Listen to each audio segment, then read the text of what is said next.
Jenny Olma's connection to the school spans more than 100 years.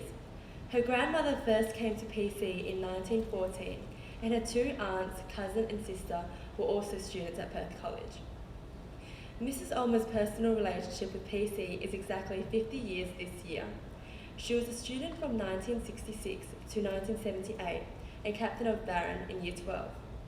In her second and third year of university, she coached the PC swimming team and she completed her final practicum in the Junior School. Former Principal Christopher Ellis gave Mrs. Olma her first appointment in 1982. She joined the Junior School staff as the first specialist phys ed teacher. Apart from some time away when she went to Canada to live with her husband, and when her son was born in 1996, she has been a vibrant member of the Perth College staff. Her speech today is about the changes she has seen over that time.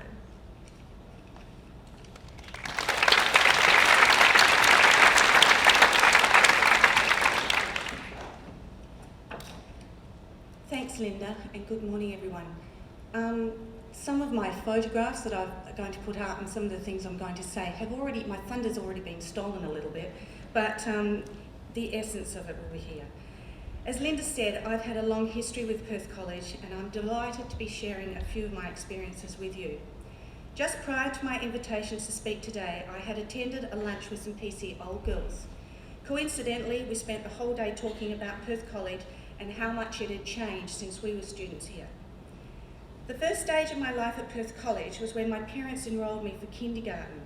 Well, actually, that's not quite correct. It wasn't really my parents, but my aunt who enrolled me. My parents had just bought their first house and money was tight, so when they said I wouldn't be attending Perth College, she ran out, registered me and paid for my first year's tuition. There's a photo there of me. That's my first day. As you can see, lots have changed, but not the uniform. In 1966, the junior school was located across the road in an old house. I remember my Year 7 classroom was in a large room, which would have been the lounge room and the dining room in the past. At recess and lunchtime, we used to play in the undercovered playground. Over the years, this structure has been fully enclosed and is now known as the Pavilion.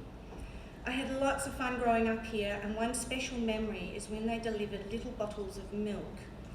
We all raced to lick the cream off the bottle tops and drank the contents before the milk became too warm. In the 60s and the 70s, there was no gymnasium, no netball courts, and our oval was down the road at Copley Park. The land on which this building stands is where I learnt to play tennis.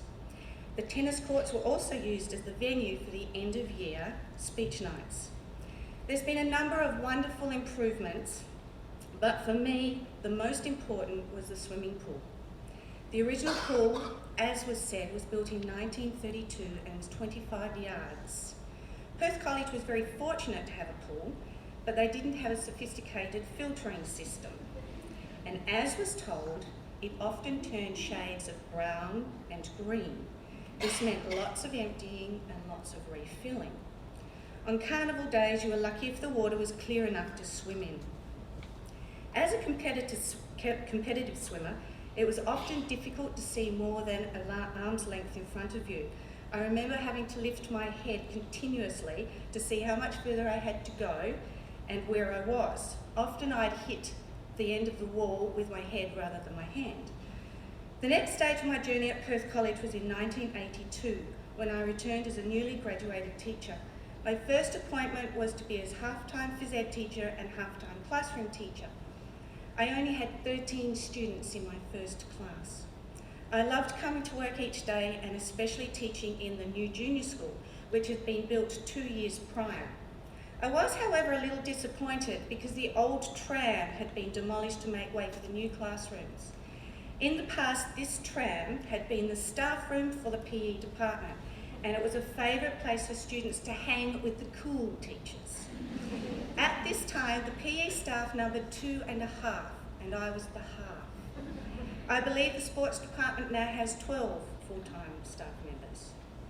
This brings me to the next area in which I've seen tremendous change, the public's perception of PC. Perth College was initiated through the love and vision of 3 remarkable women. From humble beginnings, we grew, but the numbers of students remained small. When I began senior school, Miss Roberts was the headmistress.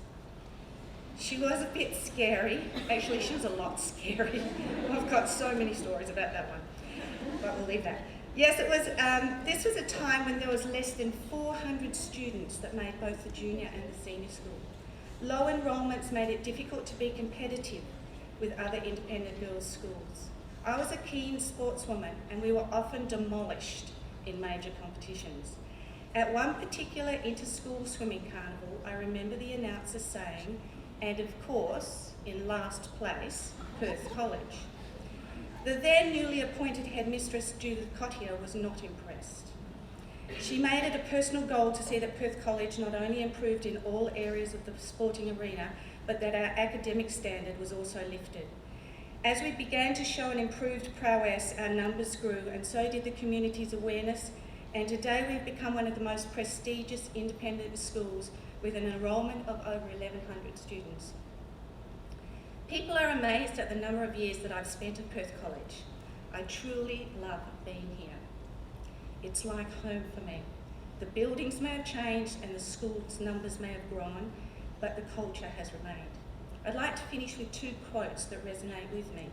The first is from Judith Cottier, who said, "The sisters who founded Perth College were aware of building for prosperity. They believed in girls' education and the potential of women to achieve great things." My second quote that I'll leave you with today has been said to many people, by many people. Once a PC girl, always a PC girl. Thanks.